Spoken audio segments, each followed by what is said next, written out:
This is basically everything I will be taking to a card show this weekend.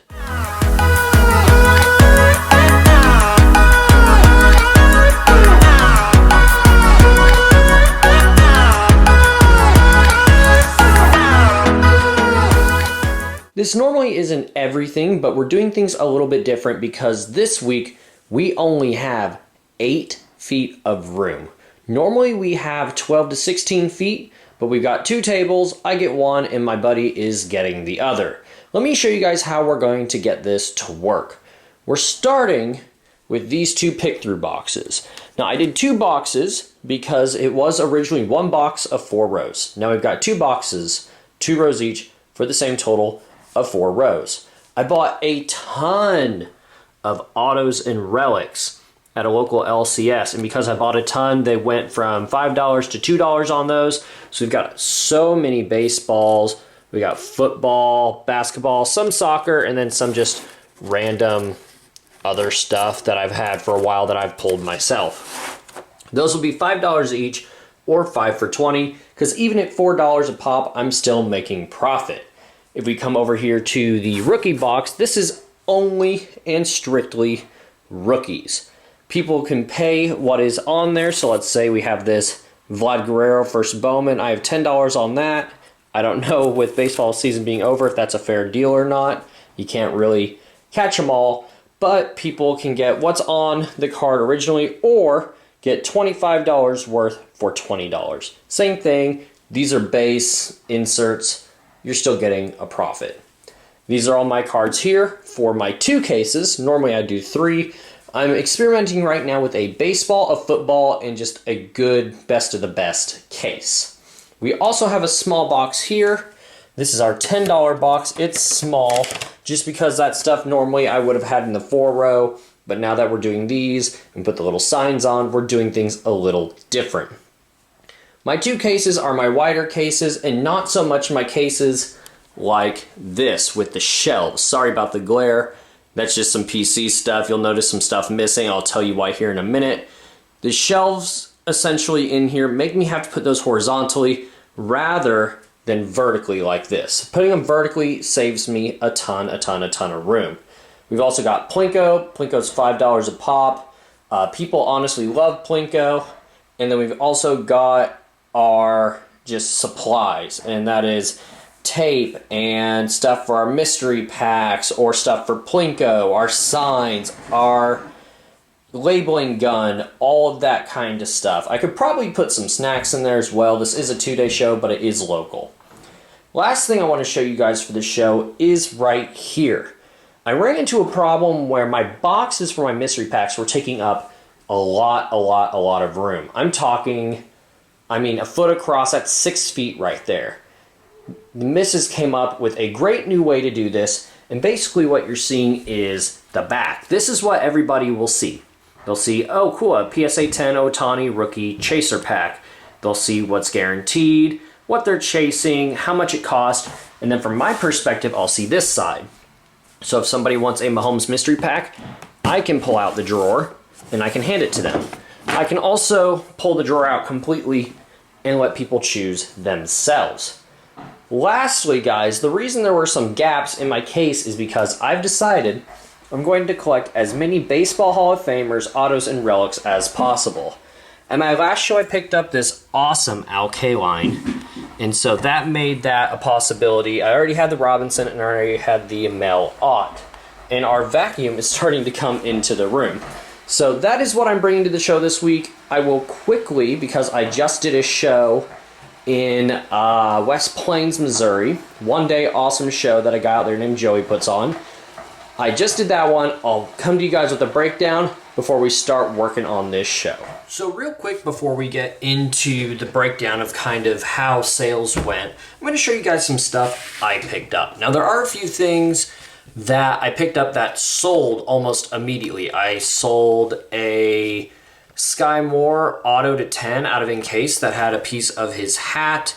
And there was one other card I was going to bring up, but honestly, I can't remember. The Sky Moore, they wanted 100. I found comps to like 49 for his stuff for like $40, so I offered 60.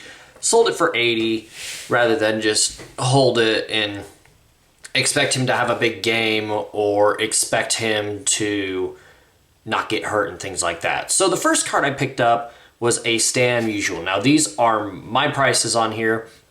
I really like, as you guys have already seen, modern cards, Hall of Famers with relics. So it's just a coincidence that all of those are bat relics. But this is like an 0405 and it's clearly bat. It's obviously used, so that one was a fun one. Another one I picked up was a Stan Musial Pop Century autograph. These are cool.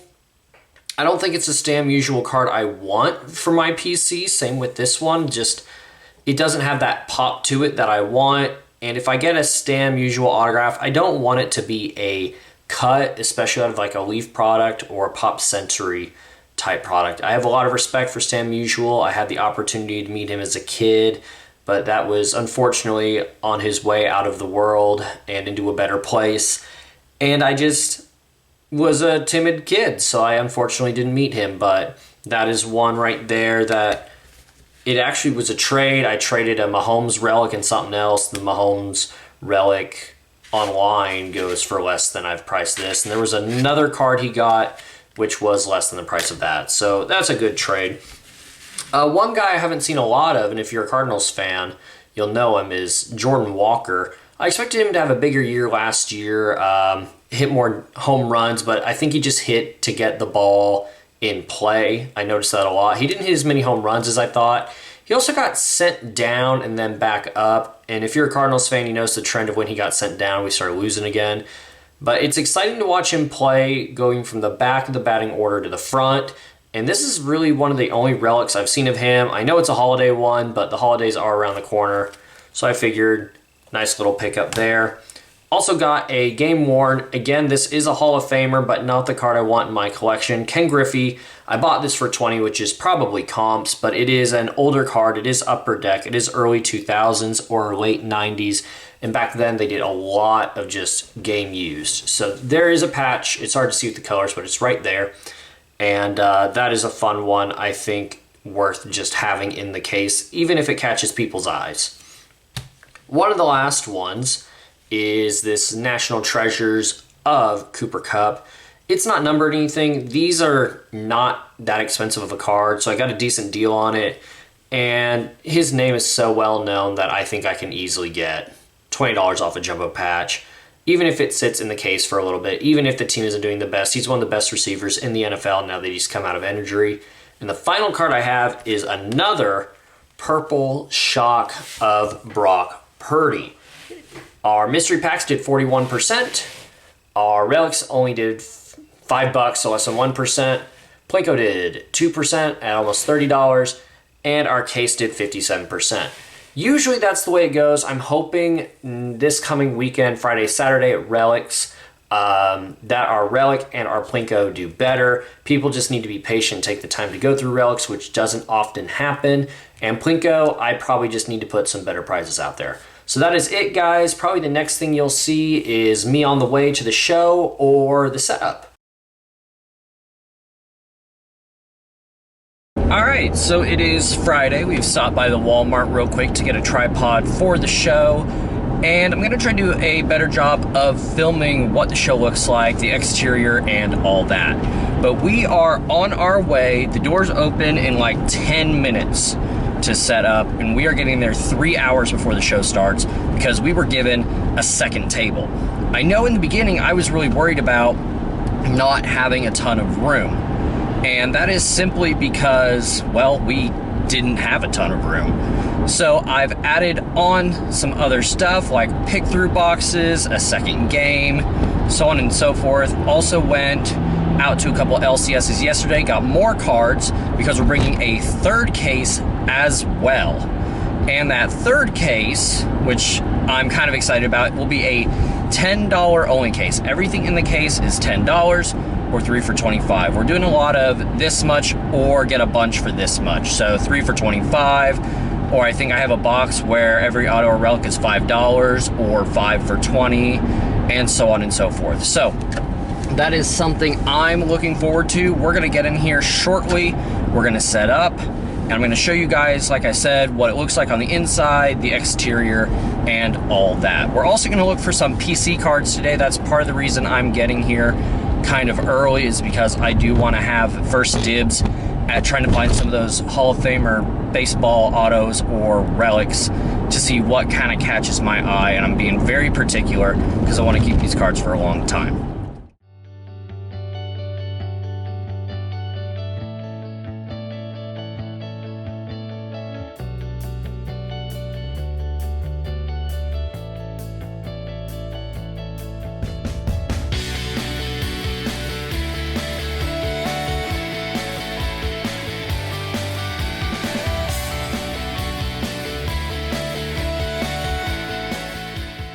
What do you think is a fair price for both? Because I want us both to be happy. And then I also, like I said, I'm going to pay to authenticate it too. How much is that, do you know, to authenticate autos? Is it the same as? It depends on the player, I think. Really? Yeah. So like I have a Dan Marino I wanted to authenticate, and it was like $40, $50. Really? But then if you like do a Jordan, it's like $200. Oh, that's weird. I didn't know that. If you do Beckett, that's how it is. Really? Okay.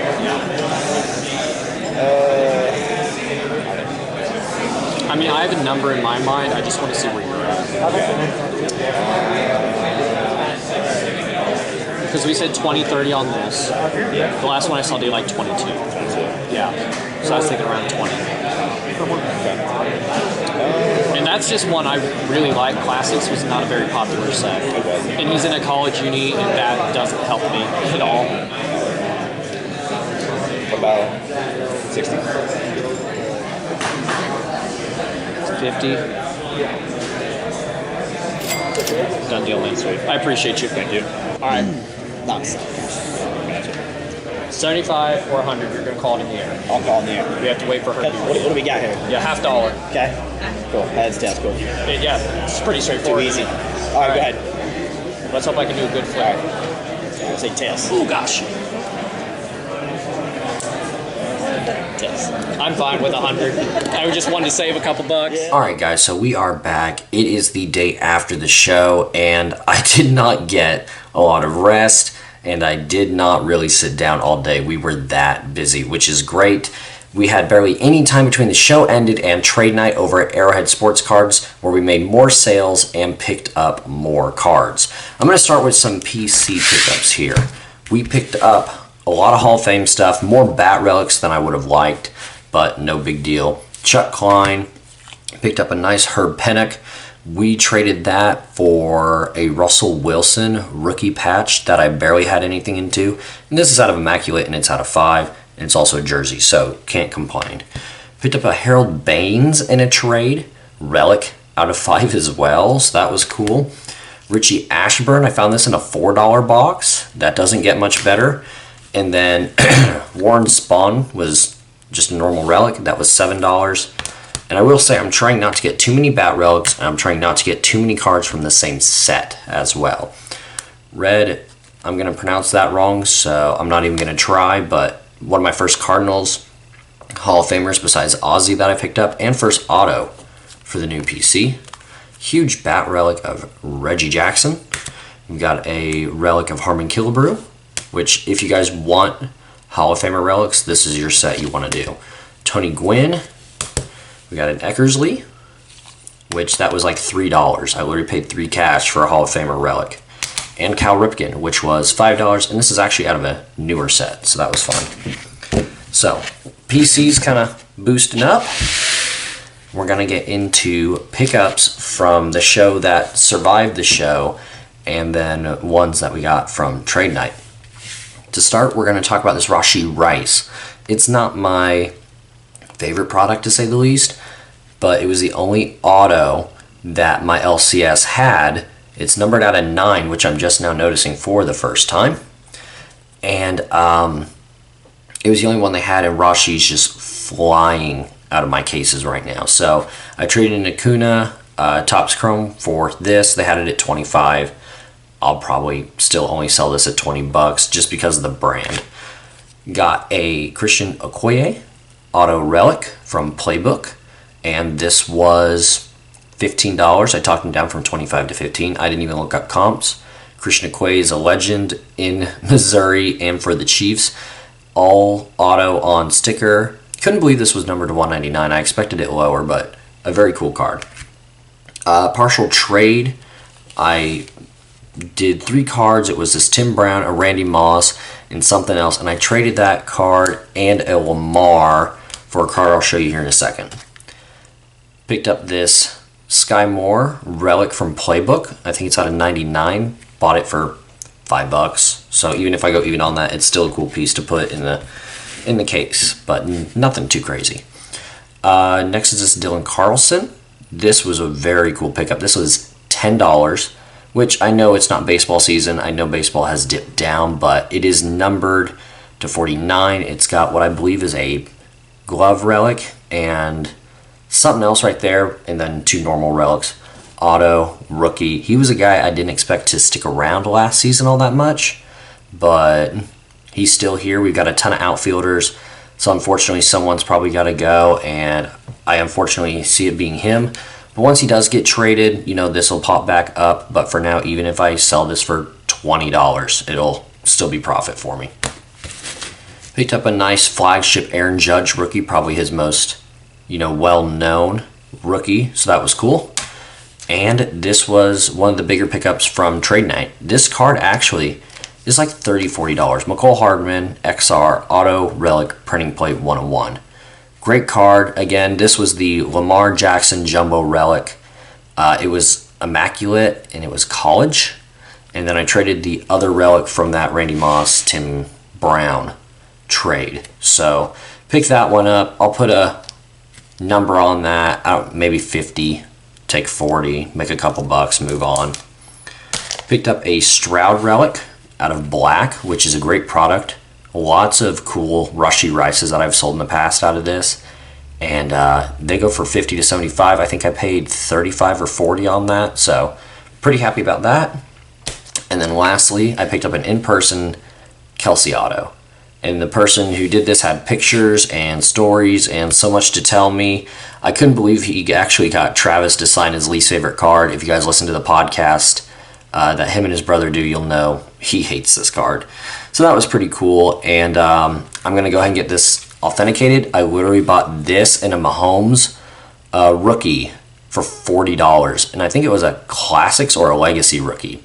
Went ahead and broke even on the Mahomes because I just didn't care as much about that. I care more about this. I'm going to pay to get this authenticated. I need to get this out as soon as possible. I'm in the works trying to get a Derek Thomas autograph on a Pro Line card right now. And if I don't hear back about it today, this will go out first thing Monday. This will be, I think, an easy flip that once I just authenticate just the auto, not the card, I could turn $200-$300 on this. So that was the pickups. And now we'll go into what did well this weekend and what didn't and so forth. So we did over 2,000 in sales. I had 2,300 total, so when I totaled this, it's just slightly off. Mysteries did $200, which isn't too bad. We did the drawer system, and I think some people were just confused, but the cases were getting a lot of attention, so I didn't get to ask people, if they had questions or things like that. Plinko was tucked into a corner, so it didn't get a lot of attention. Only one person came into that all weekend. Sometimes Plinko pays for the shows, and sometimes it doesn't, so you never know. Bargain bin, which was my $5 relics or my rookie cards or things like that, did about $100 or 5%. 50 cents boxes, unfortunately, had to go under the table. Those only did $12, with the bulk of that coming at the end of the show when somebody asked me from the past if I had brought those boxes again. So that was cool. And I guess the answer is yes. I brought the boxes. They were just under the table. And then the case did $1,721 or 85%. You can see there's some bigger numbers in there, 230, 200, and then all the way down at the bottom we did a 250 and another 250. Those are all Mahomes sales. Rated rookies. One I think was raw. We did the Dragon Scale PSA 10. That's a Pop 10. We sold that. Sold a Rookies and Stars PSA 10. Sold a Optic Gridiron Kings that I bought for $150 for $250. It was a PSA 9. I bought it at the lowest comp, sold it for basically the highest comp, so I was very happy with that. And there were just a lot of other decent flips. I sold a Johnny Manziel auto that I picked up a while back for like $4 for 30 at trade night to a buddy I know, just because I think it was cool to pick up with the documentary, but it's not something I need in my cases. I need to get more stuff in. And as we see all these numbers and all these things leaving the case, it's exciting that I'm now at 95% of my goal. But now we come into the issue of, congrats, you made money, now you got to go spend money and fill those holes. We've got about 2 or 3 weeks before the next show, and the next show is a new one, so I'm very excited about that. We're hoping it's good, and I know it's going to grow. I have full faith in the guys that run it, and that is basically, guys, the end of the video. If you want to see more of something, more trades go down, more selling go down, more of the stuff that goes inside, if you want me to talk to collectors, let me know down in the comments below what you guys think you want to see, or what you know you want to see at this point. Thank you so much for watching. Don't forget to like and subscribe. Thank you all so much for checking out my channel and this video as we learn together and grow together as a card community on what it's like to be a vendor, or what it's like to come to shows and do some bargaining, do some selling, and do some trading. Thank you guys so much. Have a great rest of your day, and I will talk to you all later.